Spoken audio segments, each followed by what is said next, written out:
The following is a presentation of iRacing.com Motorsports Simulations on LSRTV, the voice of sim racing.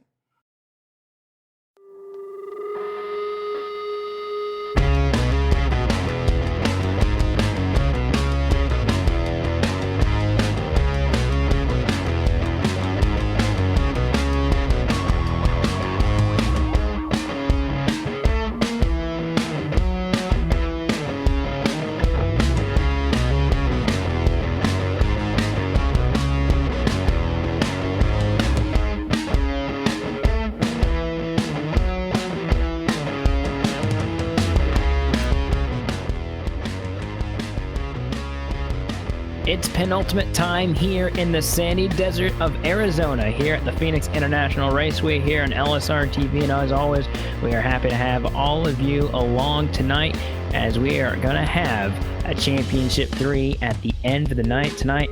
My name is Austin Coop, along with Chris Murdoch and Cisco Scarmuzza here, as we're going to crown, well, next week we're going to crown somebody, but this week we're going to find out who will battle at Homestead next week for the championship. 6 drivers right now, and they will dwindle down to only half of what they have. Last week, Justin Michael made an impressive run, getting 8 wins on the season. Currently, he is qualifying at the moment, as well as a lot of other drivers. In the championship hunt, Chris, tempers may get here. The track is a lot smaller than last week.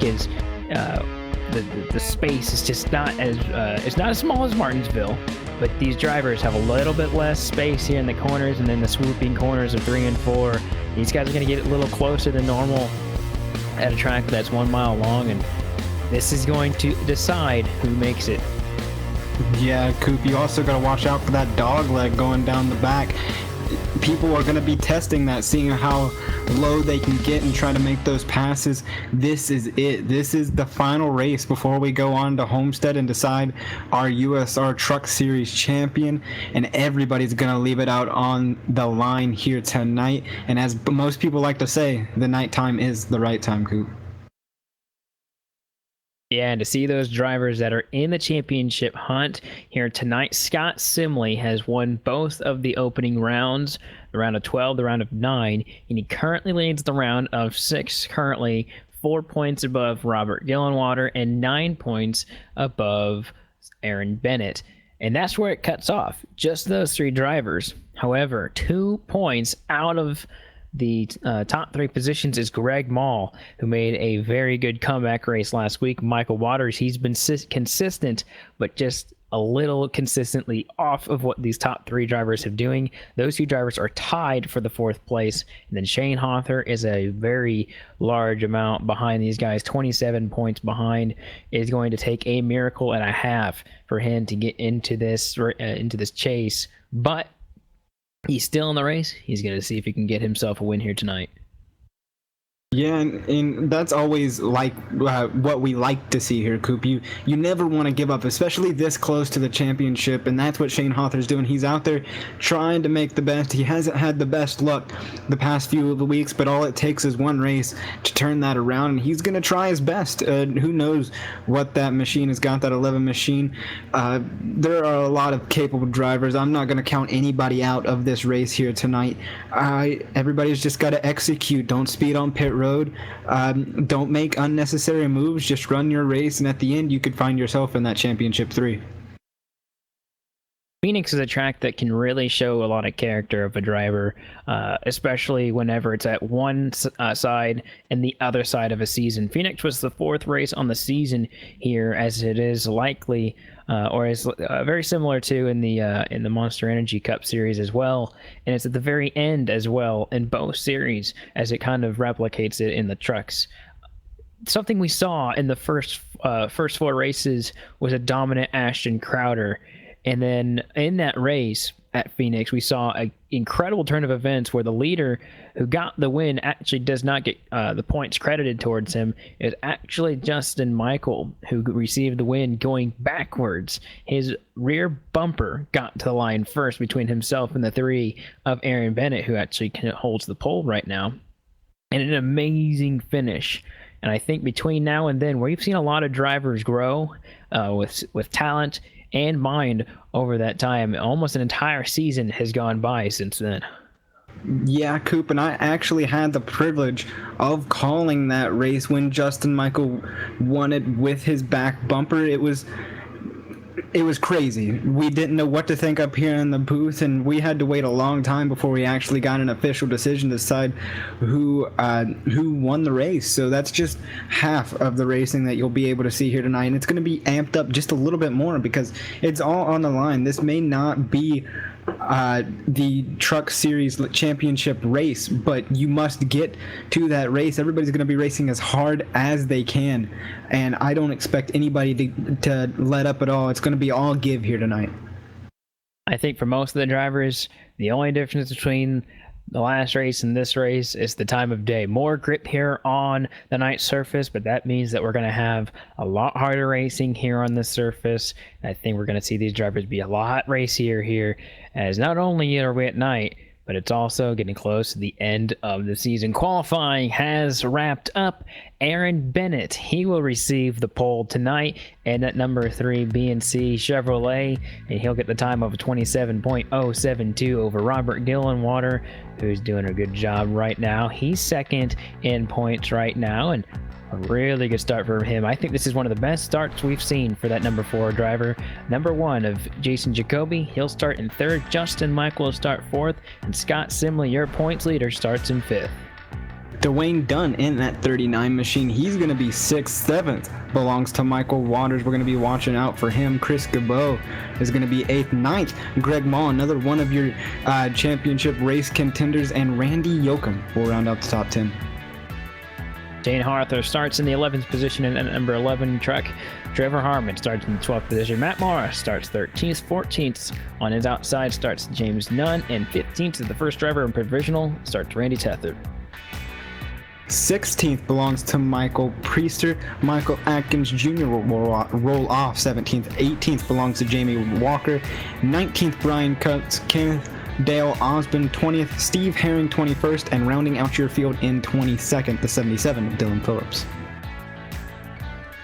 There's your LSR TV starting grid, and as always, the series is presented by B&C Lawn and Landscaping Service LLC, based in Frankfort, Delaware. Check out B&C for all of your landscaping needs, including turf care, mulching, snow removal, and more. Professional licensed and insured. Contact Aaron Bennett at bc_lawn_and_landscaping at yahoo.com. And what better place to get your name out there if you're Aaron Bennett to be that pole driver? So pole driver and the series promoter right there at the very front of the field. So series sponsor, you'll give a big shout out to those guys for giving us a big hand here as we're going to roll off and have 156 of laps of action. Yeah, and it's going to be interesting. Aaron Bennett starting exactly where he needs to. Robert Gillenwater also getting a start where it counts. He's second in points there, so we'll see him roll off for the second position as the pace car pulls out of pit lane now. It seems just about all the chase drivers are in the top 10 except for that 11 of Shane Hawthorne, who's going to be starting 11th, so they're all pretty close together, but it's 156 laps, Coop. Anything can happen. You don't want to go too hard at the beginning. 2 points separate the line between 3rd and 4th, and it's a tie between 4th and 5th. So this is basically as close as it's going to be going into Homestead. But we got to get this race over with first, and I think we're going to be in for a treat here as Aaron Bennett is going to round out corner number 4, have Robert Gillenwater to his outside, 2 chase drivers at the very front who need to have good finishes to keep their position. And we're going to be green here at Phoenix for the Phoenix 150. Aaron Bennett is on his way to corner number 1. Looks like Jason Jacoby is going to run into the inside here and try and get under Robert Gillenwater for that position.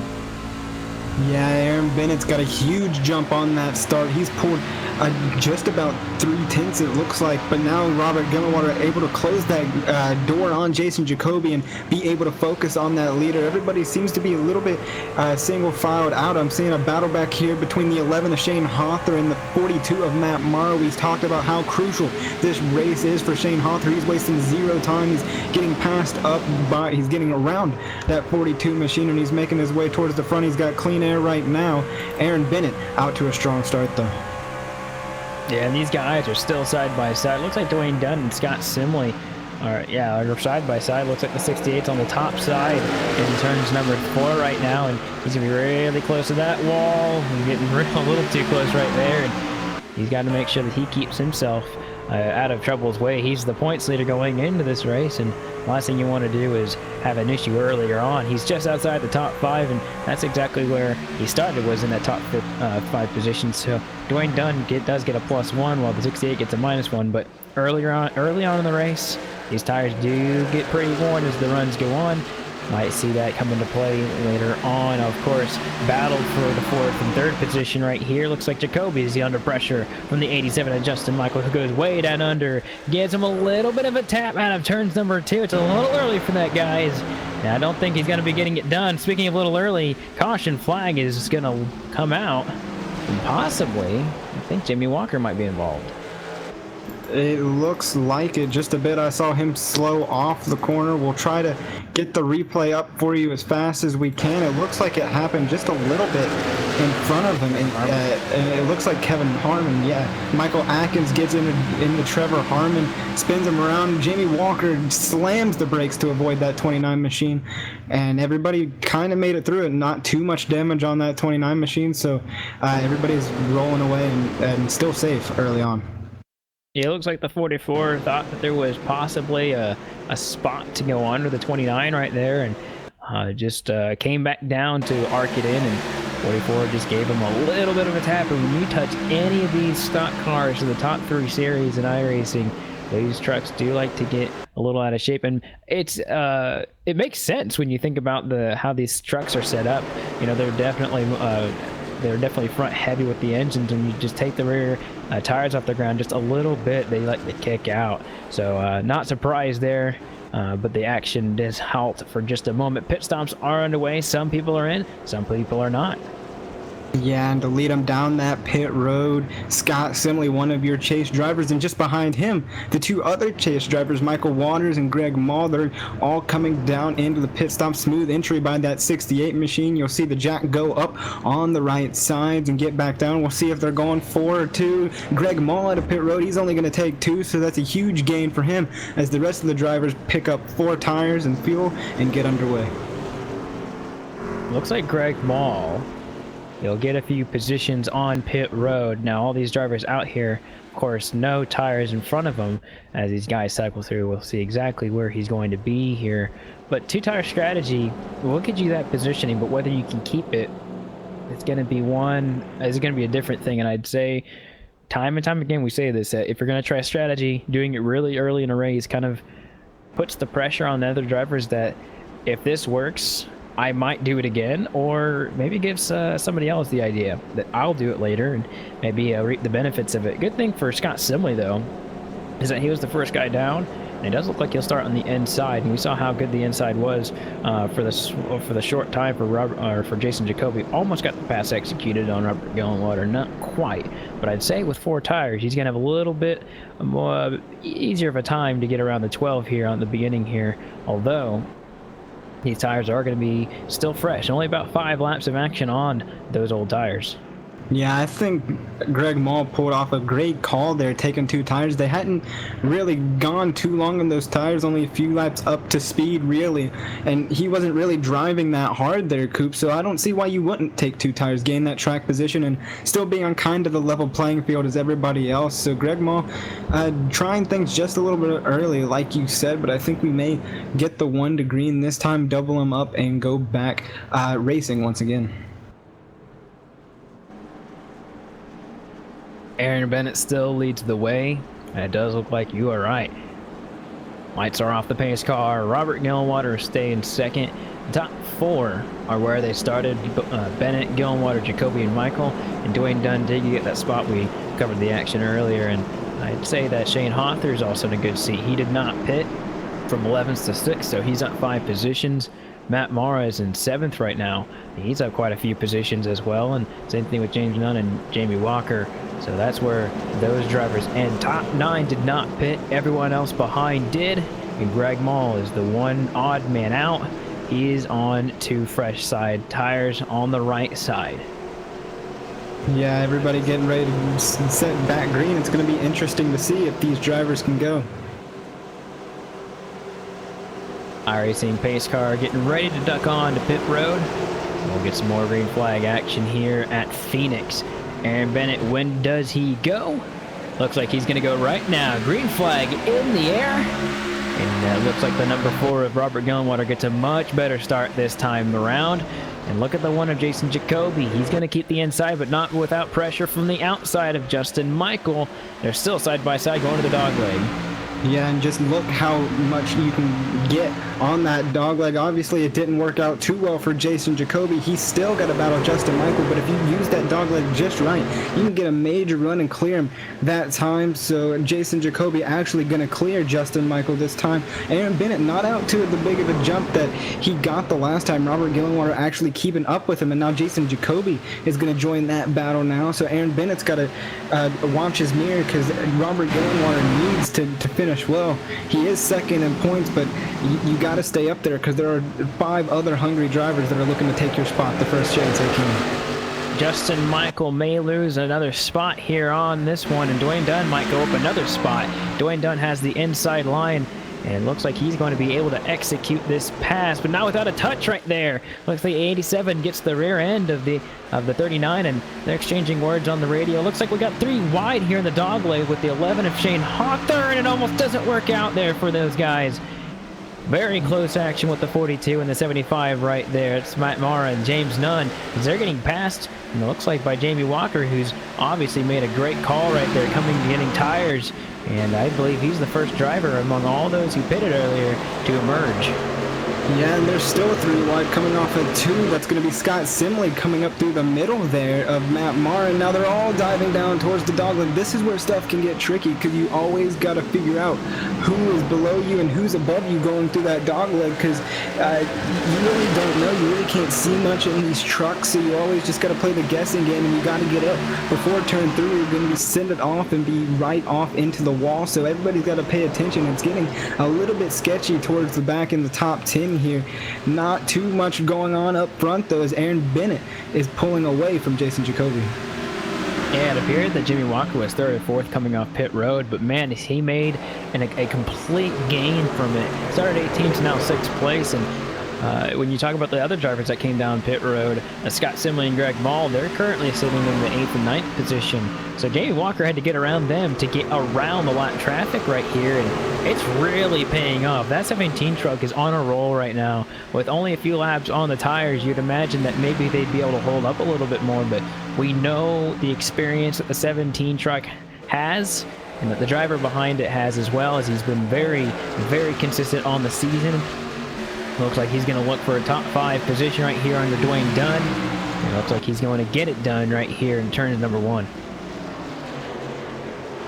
And just in front of them, look at, Robert Gillenwater, Justin Michael. Robert Gillenwater seems to be having some issues on this run here, Coop. He was sitting in second right behind Aaron Bennett, but it looks like some issues from that 4 machine allowed Jason Jacoby to get by him, and now Justin Michael is all over the back bumper of that truck. So look for Robert Gillenwater to try to rebound as they go off into 1. Top 5 is as far as Bennett, Jacoby, Gillenwater, and Michael. And Walker as well. These guys are getting pretty spread out here as the racing action towards the middle pack is starting to get a little bit exciting. Looks like the 68 of Scott Simley gets under championship rival Shane Hawthorne here. Both ends of the spectrum for these drivers. And look at this. Look at the number 12. He's also going to get on the inside. Get him a good positioning right here going into turns number 1 as well.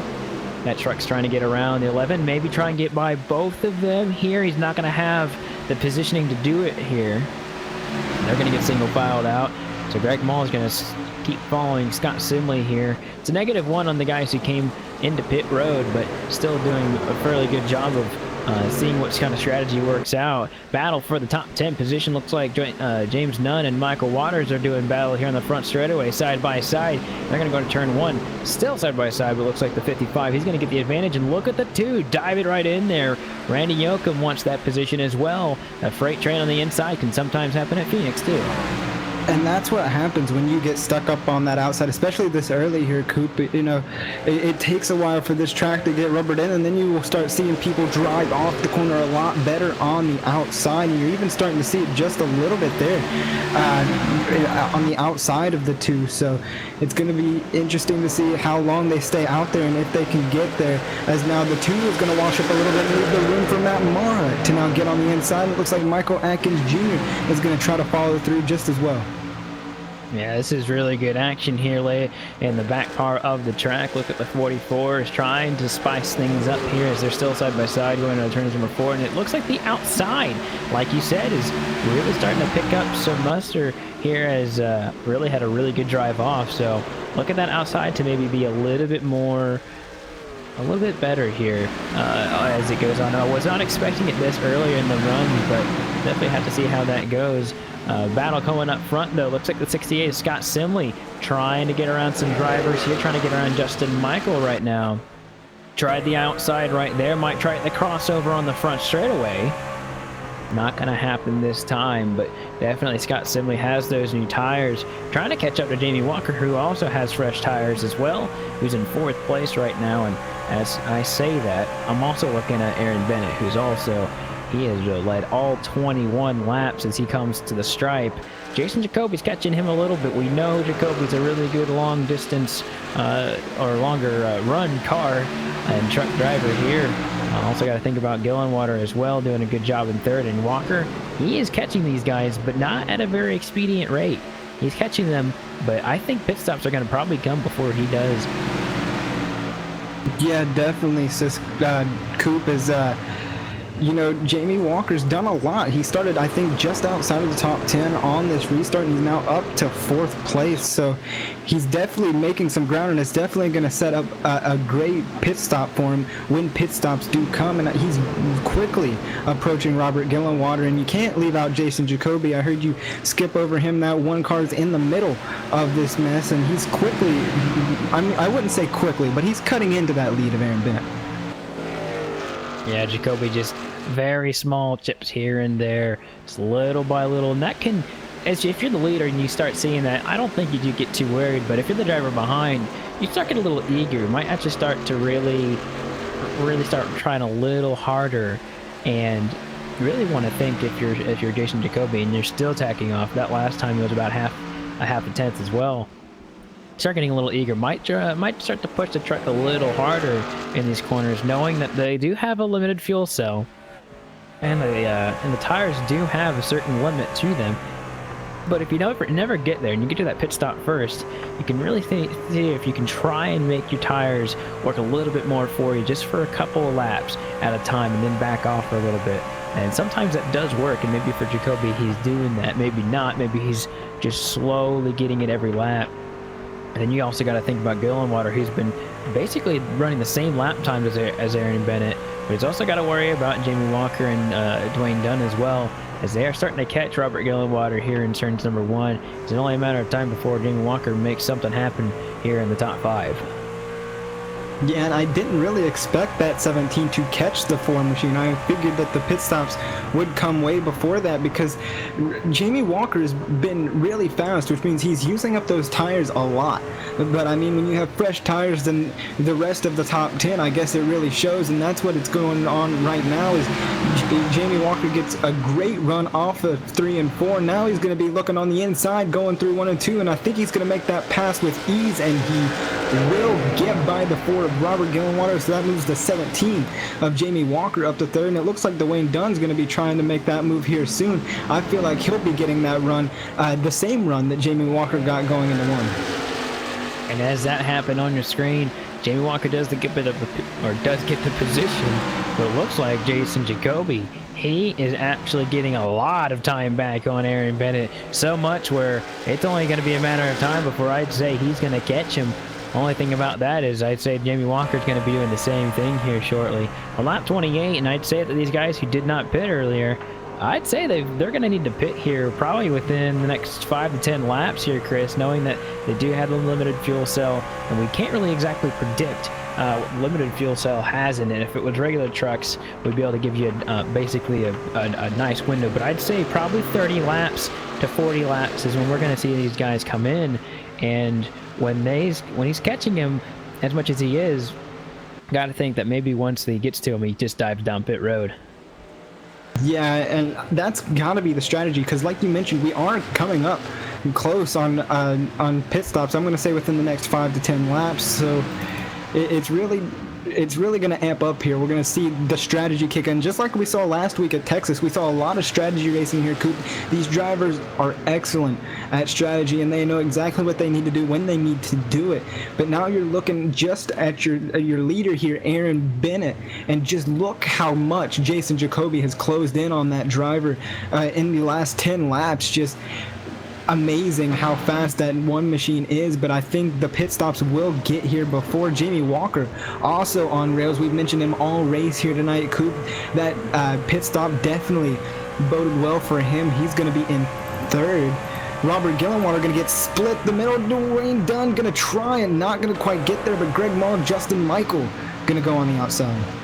Wow, that was a very close battle right there that almost ended up with the number 39 running into the back without the brake pedal. It surely would have been an accident there in the dogleg. You said it pre-race that the dogleg is going to be typically where all the action happens, and it definitely will shape out to be there in the later stages. But man, this is really early for these guys to be running the way they are, and without a doubt, you've got to say that if you've got the new tires, you're going to try something. Look at the 38. Or 39, I should say.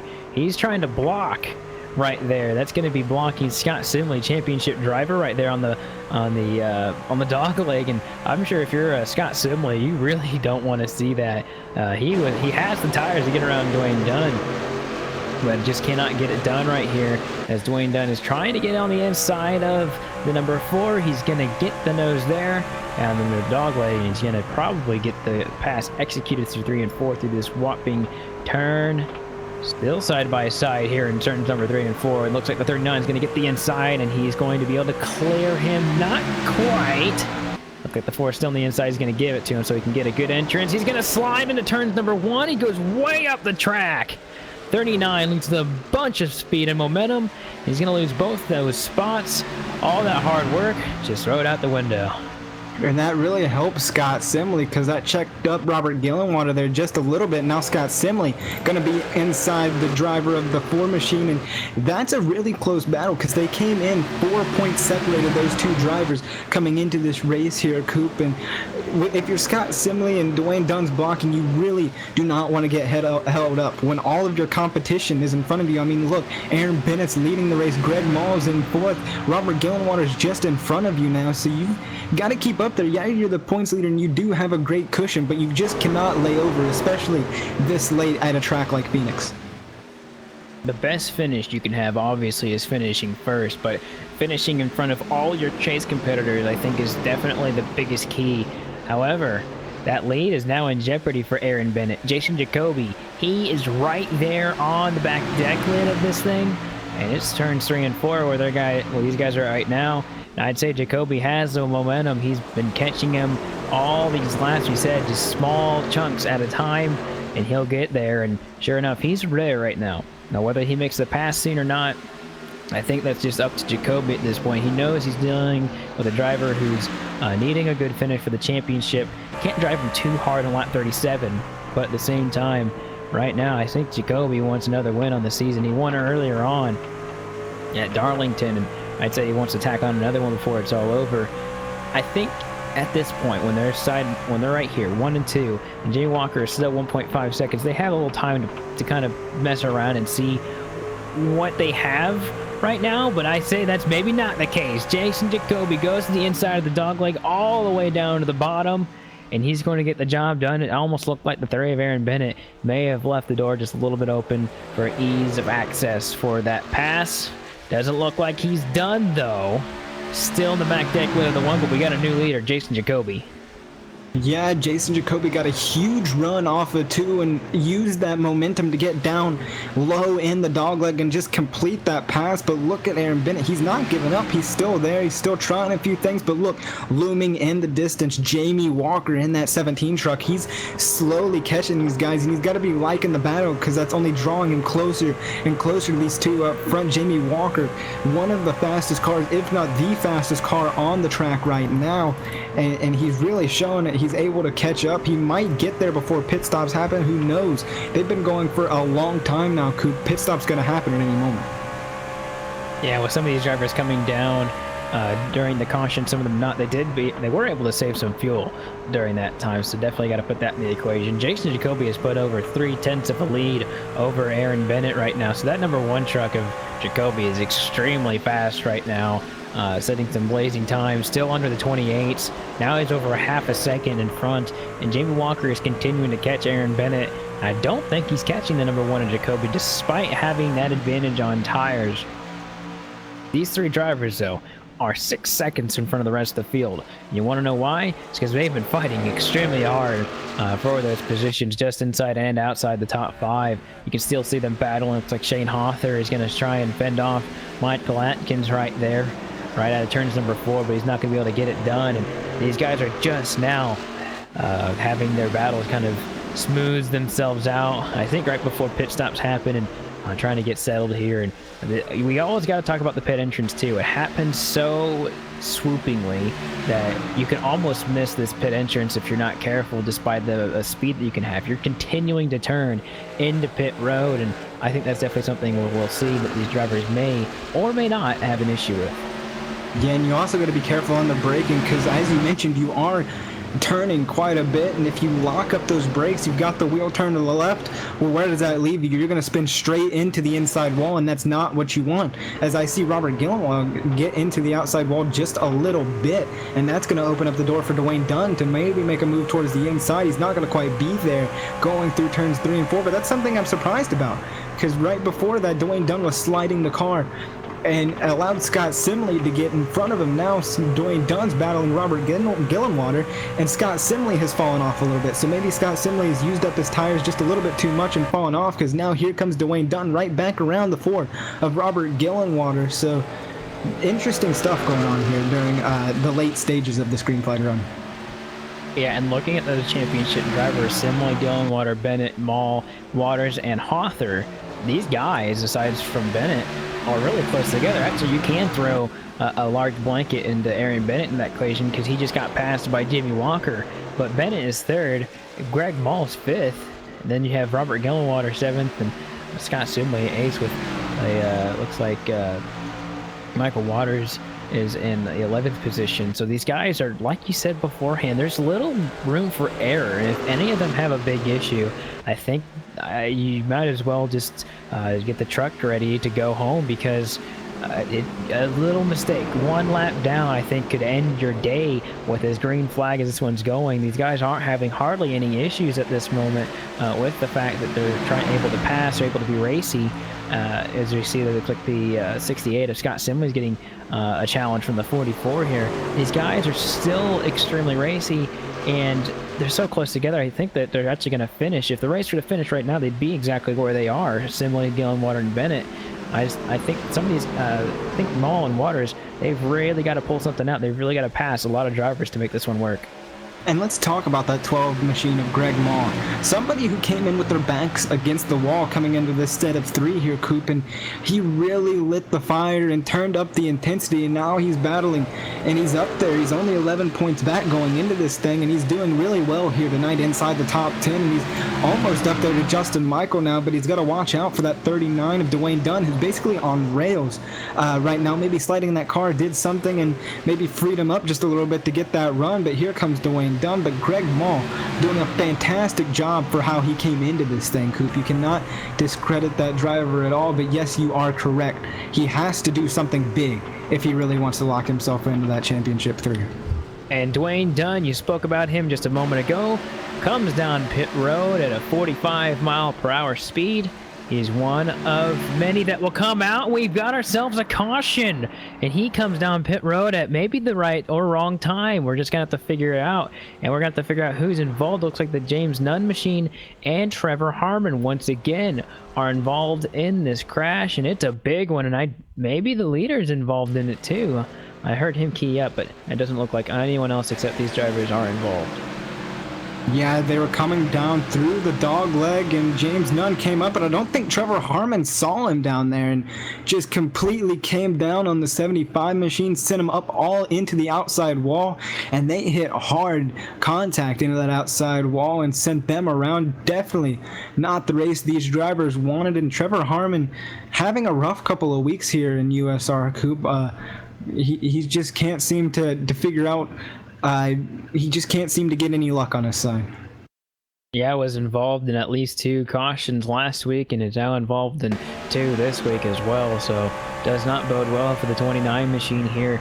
I'd say that the 75 machine, I'm watching it now, and he was very low on the track. It looks like he's coming out of pit road, so I cannot blame him for this one, because the fact that he was coming out of pit road, just did not see him, and by the time it was just too late, he did jerk the wheel to the right, and it was just too late for the 29 to try and make up for that fatal error for both him and the 75 machine of James Nunn. And if you're James Nunn, it's just the wrong time at wrong place, and gotta wonder why me at that point. And he's right behind Jamie Walker right now, who appeared to not have pit. We're going to have to see what has gone on since the caution flag has gone out to see what this wild one has been. But James Nunn still out there. He may come down pit road and get some repairs, but it's going to be a little bit different here. Looks like Dwayne Dunn is still 1 lap down, and Trevor Harmon and James Nunn, they're laps down, but possibly more as this one keeps going. Yeah, and while you were explaining that incident, pit stops did happen. Jason Jacoby was down first and off first, but Greg Mall gains a position on pit road as he comes out in front of Justin Michael, so that's going to put him right behind championship contender Aaron Bennett.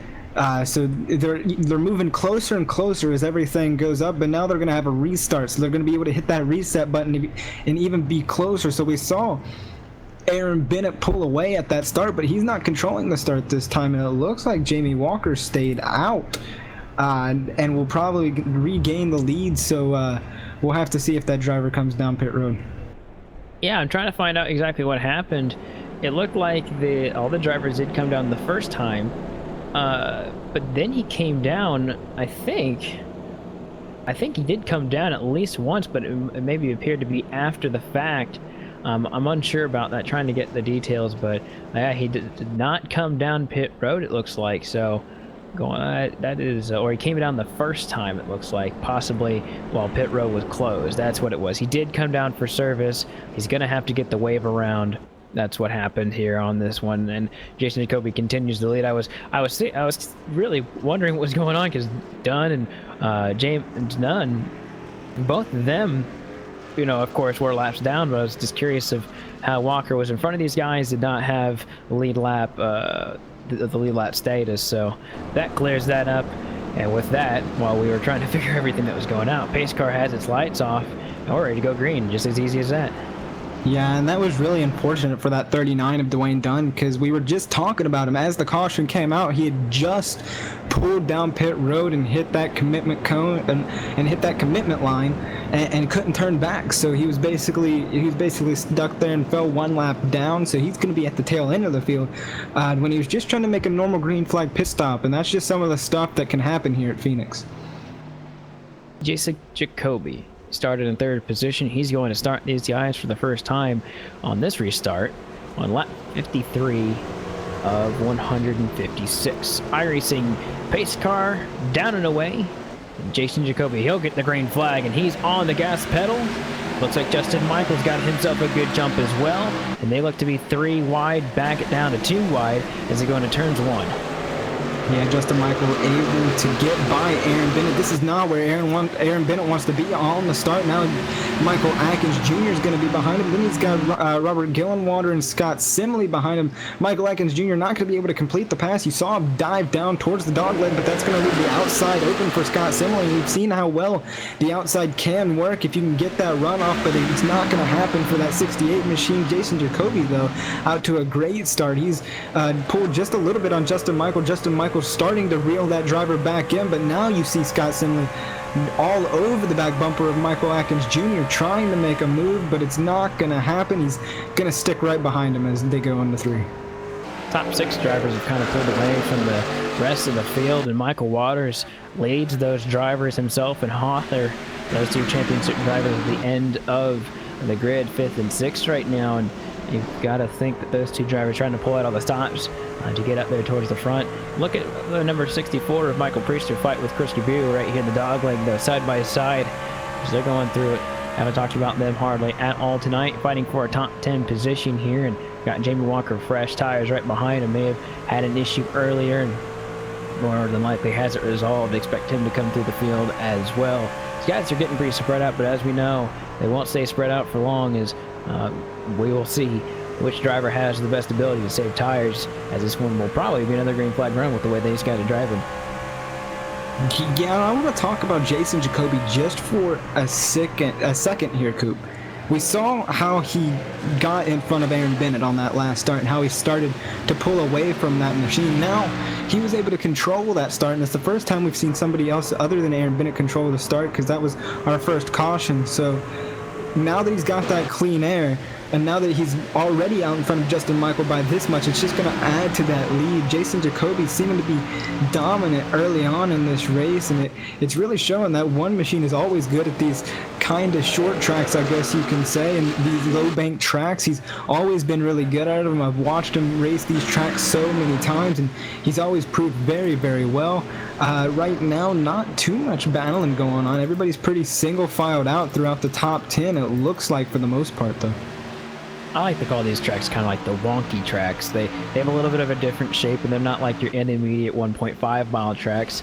You know, he won at Darlington, which is, I would call a wonky track probably. And, you know, when you look at the shape of Phoenix, it's definitely something that you don't really see. It's more of a triangle oval, and then when you look at Darlington, it's like an egg. So I'd say that when you talk about Jacoby, he's definitely good at those tracks that are just a little bit different and take a little bit more precision, a little bit, probably a little bit more practice at a track, and something that maybe takes this a different approach here in the corners. And talking about a different approach, look at Justin Michael getting all 4 tires down below that yellow line.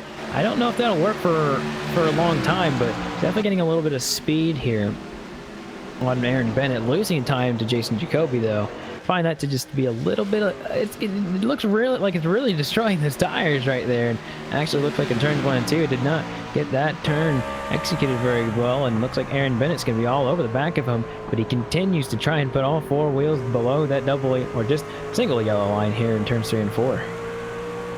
Yeah, and as a driver's perspective, Coop, that's something you do towards the start of the run, on the restart maybe, or if it's a late race restart, you use all 4 tires on that yellow line. But they've been going for a good 5 laps now.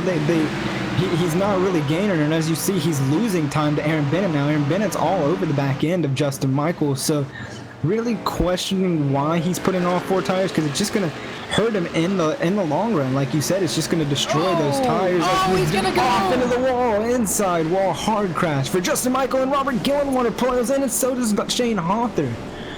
All 2 more drivers, and they are still piling in. Junkyard on the front straightaway. Justin Michael makes a fatal error off of turns number 4 and is extremely displeased with himself. We are just talking about it, and man, I do feel that the LSRTV curse is still real.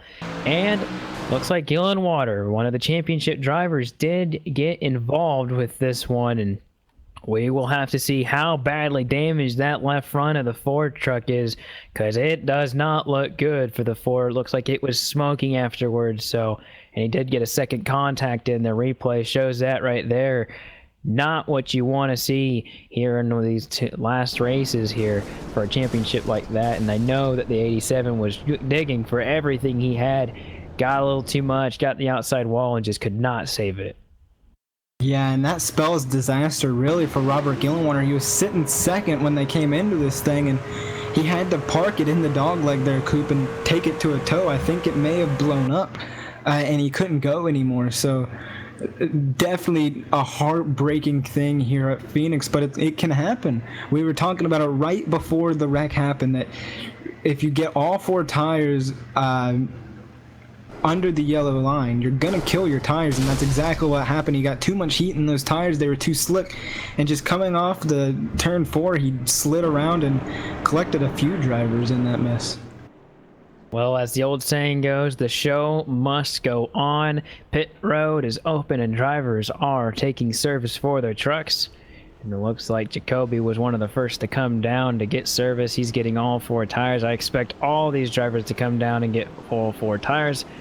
And they are off and away. Jacoby first off pit road, and it looks like the number 44 of Atkins Jr. may have beat Aaron Bennett right there over Scott Simley and Brian Cutts, who is also making himself an appearance in the top 5 right here. So a big shakeup right here at this point in the race, and I think while we get everything shaken out, we'll take a quick commercial break, come back, get the restart, and your midway race break here on LSRTV.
Welcome back to Phoenix International Raceway, where things have taken a little bit of a twist here. Caution flag is out for the 3rd time tonight. We are under the pace car for the last lap before green.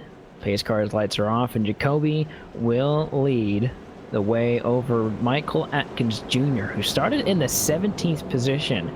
He made a little bit of strategy earlier and has gotten himself up in that 2nd position, so expect that number 44 to play a little bit of a factor here with this restart. Aaron Bennett and Scott Simley around at the 2nd row with Brian Cutts. He's in that 5th position to round out the top 5. iRacing official pace car is going to make its way down pit road in just a moment. Jacoby will get his 2nd shot at starting these guys here on lap 67, coming to lap 68. Green flag is in the air, and that number 1 truck, he is off and away. Big lead for that number 1 of Jason Jacoby, and they are fighting hard behind him. Looks like the 3 of Aaron Bennett continues to try the inside on the 44 of Atkins Jr., but the 68 of Scott Simley equally is trying. Look, right there, Michael Waters Jr. Of course, these are no juniors, just Michael Waters. He's right there in 5th place right there, making it happen. I've made that mistake a couple of times as well, Coop. Everybody does it. There's so many Michaels in this series, it's hard to keep track of. But as you see Aaron Bennett battling with Michael Atkins Jr., he's now there. I want to look just behind them a little bit. Look at that 17 machine. Jamie Walker, who had a little bit of a mix-up on the last caution, has already made his way back up inside of the top 10 and all over the back bumper of Michael Waters. So that 17's coming up through the field really fast. He looks like he's going to be on the inside of the 55 coming off of turn 4, so definitely be looking out for that 17. Is just in front of them. They almost go 3 wide down the front straightaway. And at this point, Michael Waters is in the championship. We can definitely say that the Ford truck is going to be out of this one unless he can get back on the track and one of the other drivers has big misfortune, because number 4 was in second in points. So move that driver out of the equation. That moves Greg Mall and the 55 up, and Greg Mall is behind the 55, and they were tied on points. So definitely those two right now still fighting as hard as they can, because it's still anyone's game for this championship position. Jamie Walker's on the inside. Looks like the 04 of Brian Cutts trying to make that happen as well. That 55 car, I think I'm seeing a little bit of an edge to that 55 car's drive. He'd cut off Jamie Walker earlier on, and I think maybe letting him by right now was part of that at that point. But man, that 55 truck going out of the top 5, I bet you he gets back in there before the night's over for the drive that he's having tonight. Definitely, Coop, and I don't blame that 55 at all, because look how close Greg Mall is to him. That's the closest battle for the points, because as it runs right now, it's going to be Scott Simley, Aaron Bennett, and Michael Waters. So Greg Mall is going to do a lot of work, because the 4 car of Robert Gillenwater, who we saw in that wreck, has parked the truck. He's 7 laps down, and it's very unlikely that he's going to be able to pull this one back and get up a starting position. So right now it's looking to be those 3 drivers that I just named. So Michael Waters, see, I almost did it there too, has got to play defensive. Yeah, well, a lot of Michaels, a lot of Justins, and a lot of juniors here in the couple series that we do now in the Fridays and Saturdays. So definitely a little bit of a mix-up, but we'll try and keep our names straight. We have for many weeks so far this season, so we'll try and continue to do so. Jamie Walker trying to get more, though, right now. He's been up and down the scoreboard tonight, but has not been in the lead right now. He's in the top 5, and those 2 in front of him, Simley and Bennett, still battling it out. Looks like Simley's going to go on the inside right here, and he's going to be neck and neck with him going to 3 and 4. Sometimes the outside's really good, but when you have someone right behind you like that 17, that kind of gives you a little fire under your belly to try and get that position. They are still neck and neck, but I believe 3 is going to be able to continue to get it. Look at the 17. He's going to go on the outside. Are we going to see a pass on the outside? Not right there, but maybe a crossover move in the dog leg. That's what the 17 does exactly right there. He's going to be on the inside here coming to turn 3. Yeah, and he's going to have a huge run going down into turn 3. He's going to be all over the back bumper of the 3 of Aaron Bennett, who's another chase driver. So Jamie Walker is no stranger to playing spoiler in these races. He's always been up there towards the front, and he's always so good at Phoenix here, Coop. So I'm definitely not surprised at all that Jamie Walker is so strong here, especially early on with those fresh tires. And he's only moved up because we saw him drop back, and now he's up there. Now he's got his sights set on the 3 of Aaron Bennett. While meanwhile, Jason Jacoby has basically checked out up here at front, a 1.2 second lead as it sits right now. Yeah, I'd say one of the biggest leads we've had all day. And as we cross lap 77, it's a lap before lap 78, which is halfway. We'll go ahead and do the midway race break tonight, provided by iRacing, the leading online racing simulation. Developed from the beginning as a centralized racing and competition service, iRacing organizes, hosts, and officiates races on virtual tracks all around the world. In the fast-paced world of esports, iRacing is a one-stop shop for online racing with officially sanctioned racing from NASCAR, IndyCar, IMSA, World of Outlaws, and more. Up at the top of the board, just talked about him, extended his lead by another 10th over Michael Atkins Jr. And Michael Atkins Jr. is having himself a heck of a drive in that second place position. Jamie Walker is on the hunt for it right now. He just got around Aaron Bennett for 3rd position, as Bennett is in 4th. And then you've got Scott Simley in the 5th position. Michael Waters, he's in that 6th position. It's a very coveted position as he's 2 positions in front of Greg Mall. Cutts is in 7th, Mall is in 8th, Randy Yoakum is in 9th, and Dwayne Dunn is in 10th. And just right behind him, Matt Maher is going to be in 11th. 12th is going to be Kenneth Osborne. Chris Gabot is going to be 13th. 14th belongs to Steve Herring. And that's your last car on the lead lap. 14 cars on the lead lap. 15th is going to go to Robert Gillenwater, Justin Michaels. 16th, 17th, Shane Hawthorne, Michael Priester. It's 18th, 19th, Trevor Harmon. 20th is James Nunn. 21st, Randy Tester. And Dylan Phillips rounds out your field. That's going to look at your iRacing Midway Race Break. For more information on the wide variety of sim racing possibilities, visit iRacing.com to sign up today. For a limited time, you can now visit iRacing.com/World of Outlaws to take advantage of exclusive promo codes that are going on right now. With the 1-year membership, you can get it for half off, or you can simply try it for 3 months for less than $5. Again, that's iRacing.com/World of Outlaws. And as we get past the Midway Race Break, we're going to have a caution out on the field. Looks like it's going to be the 97 of Kenneth Dale Osmond. It appears that he was somehow involved in a little bit of a turn of events there in turns number 3 again. Yeah, looks like we got a big mess in turns 3 once again. So Calamity Corner has been 3 right here. Yeah, as they just run out of a little bit of real estate there. It's going to be Matt Murray, Dwayne Dunn, and Randy Yoakum that you're going to see in this replay. They're all 3 wide, and they basically get pushed up, and it closes down, and Randy Yoakum's going to get turned sideways there, going through 3 and 4, collect Dwayne Dunn and that 97 of Kenneth Dale Osmond. So tight racing here, and it always seems to happen in turn 3, like you mentioned. Everybody's trying to get all they can to get off that corner and power down the straightaway, and very unfortunate for those drivers involved. Yeah, it looked like a hip check you'd see in hockey that Mara pulled. Of course, it was not intentional whatsoever, but it definitely looked like a move you'd see from the Great White North in a hockey match. So these guys on pit road once again. Greg Mall scored the leader for 1 lap. Yeah, he's still out there, but I'd assume he's going right back. And why is that important? That's 1 point that he could get later on in this race. That's 1 position basically in front of Michael Waters. If they finish 7th and 8th, they would tie. And so we really got to put that into perspective right here, that those 2 are very, very close on points. They were tied before the race, and I believe those are the two we're going to have to watch all night long. So Greg Mall comes down pit road. Michael Waters, or Greg Mall stays out, gets a bonus point. Michael Waters comes down pit road to get the position. I think either way you look at it, both drivers did a good job to do what they thought was right. Greg Mall was behind, decided to come back, to stay out, get that point, salvage what he could, come down pit road, maybe see if he could change anything on the brake bias or something, and then go back out there. But that's going to be big. We gotta keep that in the back pocket here, as not too many laps left, just a little bit over 60-70 laps.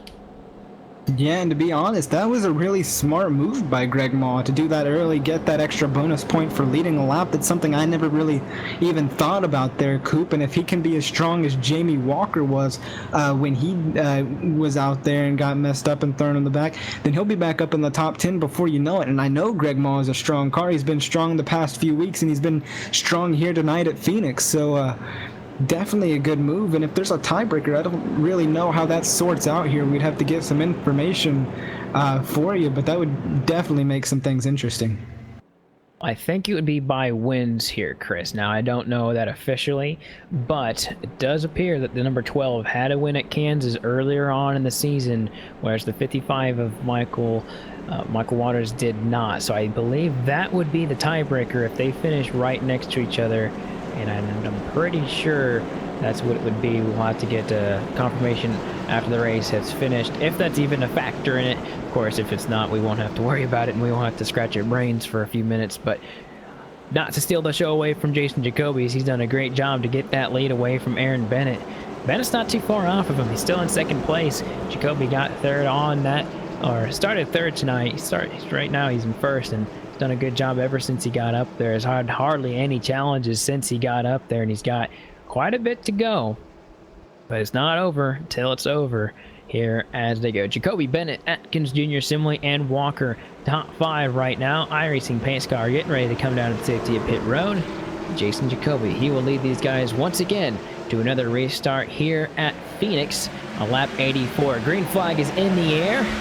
Looks like he's going to get himself a decent run. Look at Scott Simley. He wants some more here. Started 4th right now. He's going to get under the 3 truck right here out of turns number 2. And take the dog leg a little bit more than what you normally would see. And they are still side by side. Look at the 44 of Atkins Jr. He may have the position here going into 3. He's going to go up the track. Almost hit the number 1 of Jason Jacoby. Neither of those are in the championship hunt, but they're fighting for a lead. The 3 of Aaron Bennett's trying to get away from the 6-2 of Scott Simley.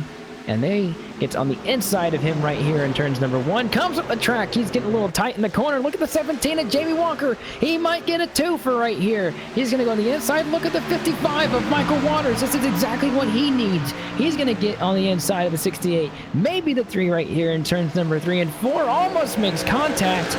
Wow. 3 championship drivers in 1 shot right there. That's a spectacle you'll see. And that was very shady racing, and everybody's just trying to get what they can on these start-wise. They have the fresh tires. Then you'll start to see them lay off and start to conserve as the run goes on and on. But all these drivers, especially these chase drivers, Bennett, Simley, Walters, they're all battling, and they haven't really let up since the restart here. And that's going to look good for Jason Jacoby, because he's just going to be able to pull away and secure that win. And like you mentioned, Michael Atkins Jr., Jason Jacoby, Jamie Walker, they're not in the battle for the chase, but they have nothing to lose. They can just go out there and throw everything they got at this track and try to make it stick. And that's exactly what Jason Jacoby's doing. He's the king of the restarts right now, and he's able to pull away just a little bit more, just now over 7/10 as the battle still heats up between Simley and Bennett. Yeah, and Jamie Walker was a huge winner when it came to what happened right there. He's right on the heels of the 44 of Michael Atkins Jr. started 17th, and he started 18th, so they've both made the most progress of any driver in the field right now. And it was amazing to see how quick the 17 recognized what was going on and definitely made it happen. And then the 55 of Waters was right behind it. Wasn't able to make as much of a surplus as Walker was, but definitely made himself presently known that he was going to try something different and try and get up there. As he's trying to get away from Greg Mall right now, and to do that watch right now between those two, Waters is 6th, Greg Mall is in 8th. So that's only 1 point between those two. It's getting really close between these guys. They were tied before the race, and they have 1 point between them. I'd say that's about as close as you can really get when it comes to a championship hunt and coming down to the wire or going into Homestead. No ties can go in Homestead, but before it definitely can happen. And you can see those two right there in the shot. Greg Mall, he's in that number 12 machine. He's right behind both of those drivers, the 04 of Cuts and Mall. So we'll definitely keep our eyes on those guys, because that's the battle to watch tonight. It really is, Coop, and Greg Mall definitely has a car that's always good on the long runs. You'll see him lay back just a little bit, but we saw how good he was on that first run. He was all the way up there towards 4th and 5th, so we know how good he is as the run goes on. So it's only a matter of time before that car comes to life, and Greg Mall can or that truck I should say, comes to life, and Greg Mall can get up there and battle with Michael Waters, get up there and battle with Scott Simley. Now Aaron Bennett in front of Scott Simley is kind of pulled away. He's looking to catch back up to Jamie Walker and company. As Jamie Walker's now on the inside of Michael Atkins Jr. as it gets so close coming off of turn 4. They almost make contact and send that 44 car around, but they get out of it safely, and Jamie Walker is all over. He wants that 2nd place position. Yeah, it's almost like I feel like we're really close to lap 150, but we're still at lap 193. The intensity is just absolutely skyrocketed these last few laps, with the fact that Jamie Walker trying to get that 2nd place position. He feels that he can really get the speed under him, and I think whenever they get side by side, we'll definitely see if the 17 can get that position here. He's going to make the move to the inside. It's still denied by the 44 of Atkins Jr., who plays defensive here. Don't know if it's going to last forever. 17 has a good amount of momentum, and he keeps trying to block him down the inside. There's a lot of room down on the bottom for him to take, and he's going to take it all.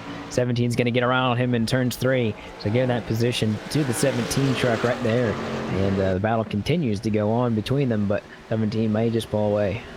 And Jamie Walker is a strong truck here tonight, Coop, and I have a feeling that if he can keep Michael Atkins Jr. behind him and not have really too many issues from that driver, then he can get up there with Jason Jacoby and make it a 2-car battle, because right now nobody really has anything for that one machine. He's able to pull away on the restarts, and everything's too hectic behind him for anybody to actually gain some ground or at least keep up with that one machine. But now that Jamie Walker is up in 2nd, I feel like he'll be able to close that gap, and we can see a battle for the lead right now.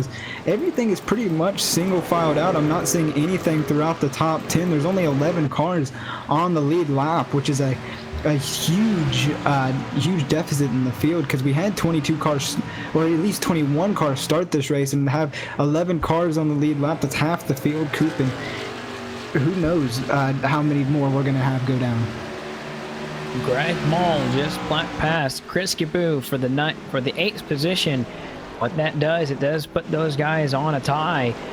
If I do my math correctly with the 1 point bonus, but they're right next to each other, and I'm sure that Greg Mall would love to get around the 55 here, and both of them know that they're tied, and I think both of them know that since Gillen Waters out of the picture, this is between those two. And Greg Mall is upping the ante right here. He's putting the pressure on him out of turns number 4. It's lap 97, but if you can always put pressure on your opponent here into the late goings of a race, or 1/3 goings in the 2/3 going to the race, I think you might always want to try and at least do it just outside the top 5. They are starting to catch Scott Simley a little bit, both of them, and definitely look at those two. And they're really close together. At least they were a couple laps ago. Look at the 55 of Michael Waters may have been relaxing just a tiny bit. It's this far from over, as we know they've got to at least pit once before the race is over here tonight, as Phoenix is on lap 99 of 156. And if you look at it here, Coop, all the chase drivers are really together. I mean, Aaron Bennett's a little bit farther ahead of Scott Simley than Scott Simley would probably like, but they're all 4 right here, minus Shane Hawthorne, Robert Gillenwater, who was unfortunately taken out in that wreck involving Justin Michael. But the rest of your chase drivers are already here, and it's going to shape up to be a good battle, especially between Greg Mall as he gets right up on the back bumper of the 55. He's getting that run off, but the 55 is able to beat him in, so they're kind of just balancing each other out, and they're obviously catching Scott Simley as well, so that's going to add a 3rd car into this mix. Yeah, 3 championship drivers right there. Ace contenders, and can never really put out the fact the 68 can have an issue as well. And, when you think about if the 68, goes to the back of the lead lap, he's still at a very good advantage over these guys. He had a 4-point over Robert Gillenwater, which is completely erased, and then he had a 9-point advantage over Aaron Bennett. You see him now; he'd still be first in points. If went all the back to 11s, he'd lose that, and then he may lose that to Greg Mall or Michael Priester, Michael Waters. So, like you said, too many Michaels in this series. But at the same time, the 68 really can just play it easy for the rest of the race. But I'm sure as a racer, you never really see that with these guys. They always try and go 100%, maybe even 110% as this one goes. Yeah, and it's shaping up to be a good battle between Greg Mall and Michael Waters right now.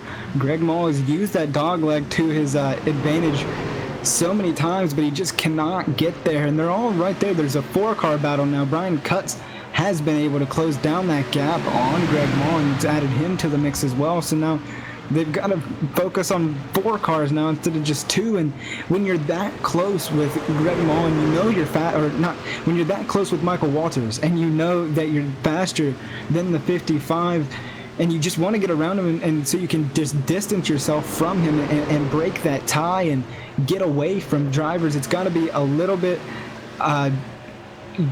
frustrating, especially as we're getting down to the last race, the last chance. I mean, it's just you got to throw everything at it, and I can understand if Greg Mall would be frustrated. Now he's trying the outside on the 55.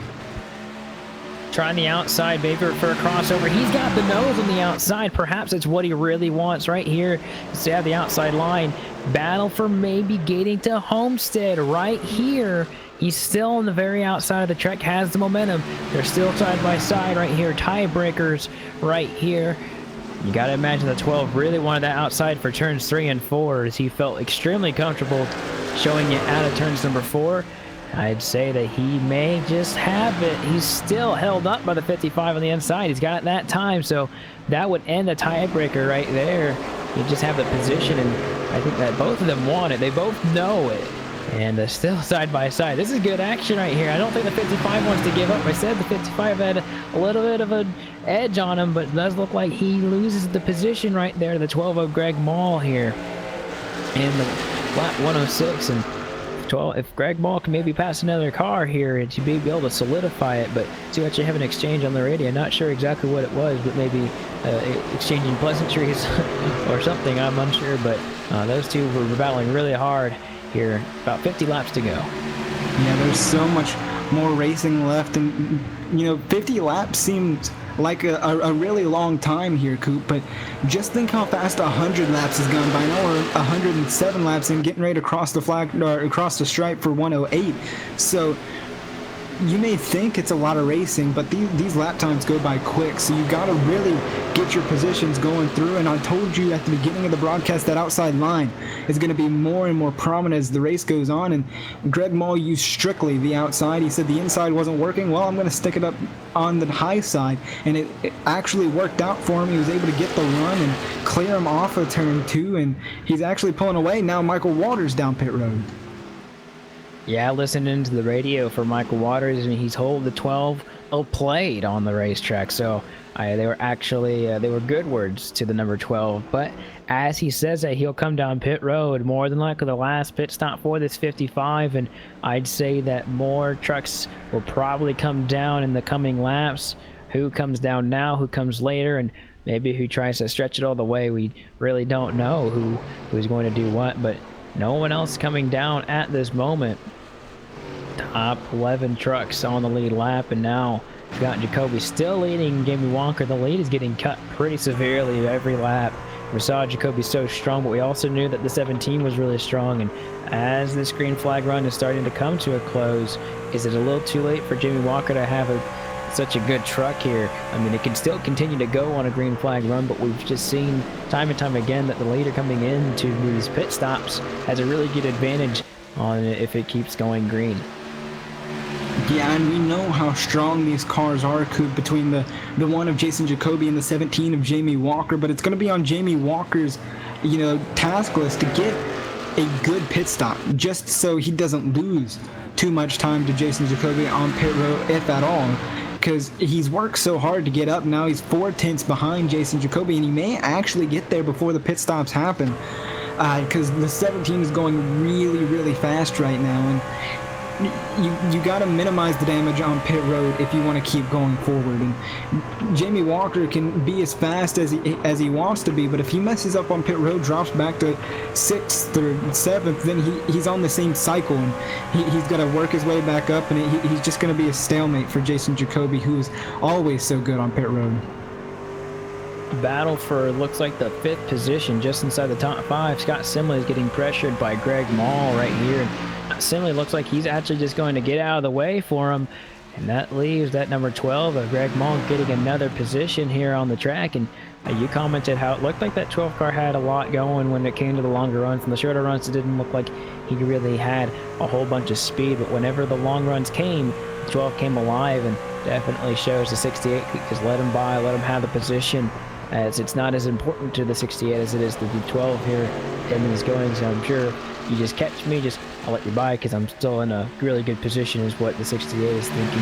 He's going to set his sights on Aaron Bennett, who's a whopping 3 seconds ahead of these guys, and then you got to go another 2.5 seconds to get to Michael Atkins Jr. And then Jamie Walker still catching Jason Jacoby. That's the closest battle on track right now, actually, is these two drivers about half a second apart from each other.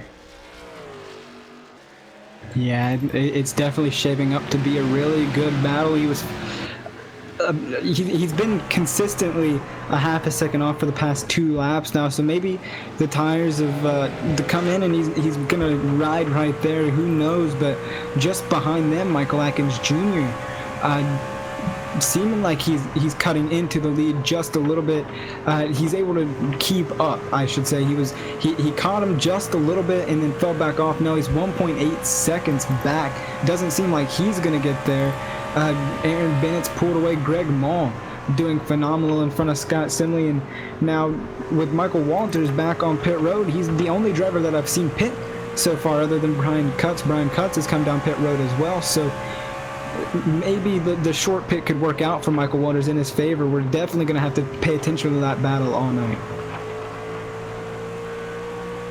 Yeah, as the battle keeps going, Jacoby's still able to fend off Jimmy Walker in speed and time out here on the racetrack. And as that continues to go, we'll take a quick moment to have our final break before this one is over. And when we come back, we'll have a full stretch to the end. We're going to go LSRTV side by side, remaining race here at Phoenix. We'll see you in a bit.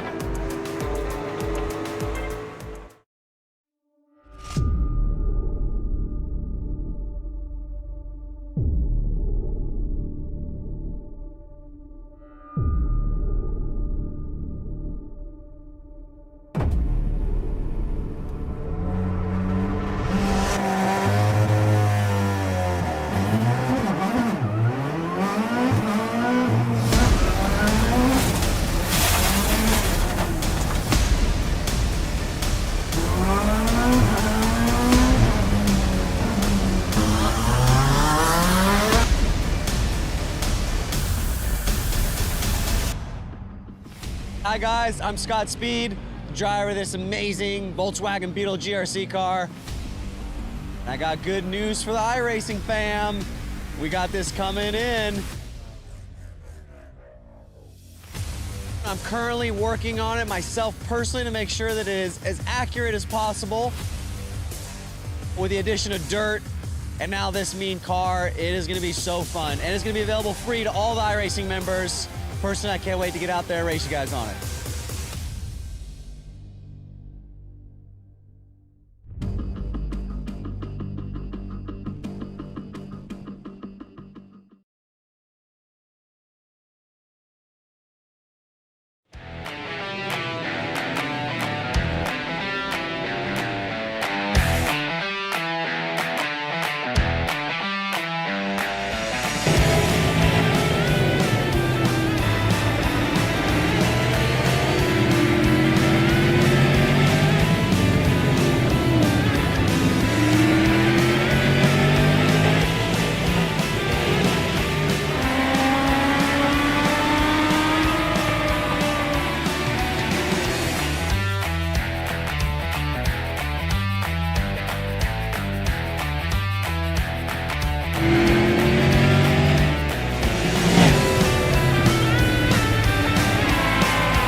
Welcome back to Phoenix International Raceway. Jason Jacoby continues to lead the way, 2 seconds over Michael Atkins Jr.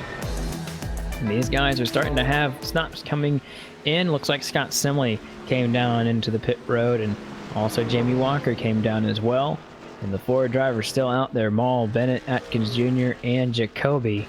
These guys are braving the elements and the tires out here. I know there are only 4 drivers on the lead lap right now, but there's a lot of drivers. We're not a lot of drivers, but there's a few of these guys just trying to see what they still have in the truck. If they're comfortable with it, and they still feel like they're rolling off some really good laps, I'd say that more power to them, because they are still consistently running laps. It's not like they're falling off a whole bunch. Looks like Jason Jacoby actually ran his fastest lap on the second lap of this green flag run. And since then, he's only fallen off 0.8. So that's not a whole lot when you talk about 30-second laps here, but you do also have to think about the fuel and such. And so maybe if you're a 55 of Michael Waters, I did not see his pit stop, but maybe a little bit of strategy never hurt anybody. And you also got to think, Coop, we're closing this race in. It's 156 laps here at Phoenix. We're already on 126. So strategy is the big thing, and you're going to watch Jason Jacoby and Michael Atkins Jr. stay out here and try to stretch it as much as possible so they have the freshest equipment they could possibly have to just round out this race. And for people like Michael Waters that pitted way early, maybe around lap 107 or so, they're going to have really old tires and may have to stretch it just a little bit on fuel. So Michael Waters may have pitted just a little bit too early, maybe hoping for that caution to get everybody back on the same cycle.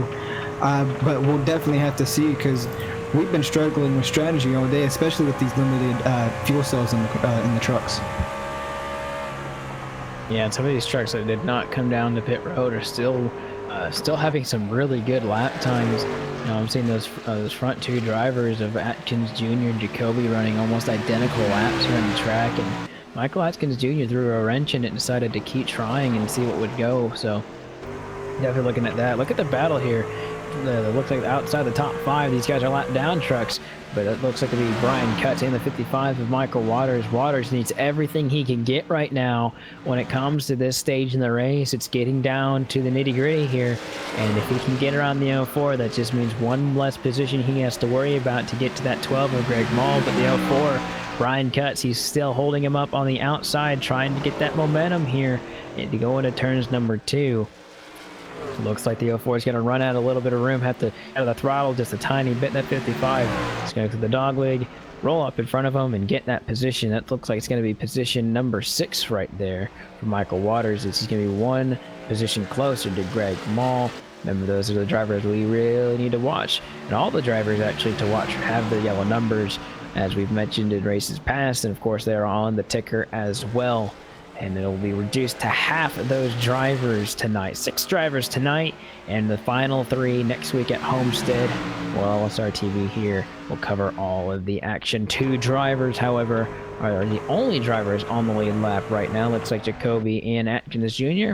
Atkins Jr. actually is coming out of pit road. It looks like Jamie Walker just blew by him coming out of pit road, so that was a battle for position right there, and no contest. Walker is out there sailing. Yeah, and now you see Jason Jacoby slow it down and get it onto pit road. He was the last car to come in, so you'll start to see everything cycle back out, and they'll be good to go from the end now, Coop, as we've only got about just over 20 laps to go left in this race. So this is where it all counts. You know, we've mentioned the battle between Maul and Waters the entire night. This is where they have to get everything right. This final run, they were fine on pit road. They have minimalized the mistakes all night.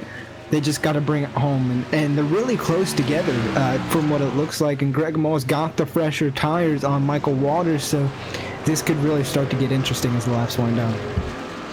Yeah, just around 25 laps to go here as it starts to close up, and if Jason Jacoby holds on to this lead, looks like he's coming out of the dog leg, and actually you can see that Jamie Walker is going into 4 right now, so he picks up that lead. It took me a second to find where that number 1 Chevrolet would be, so those 2 guys are really far apart on the track, so give the lead to Jamie Walker. I believe this is the first time he's actually led tonight, and we've noted that his truck has been extremely strong here, but definitely one of the things that we should talk about is the big difference in timing.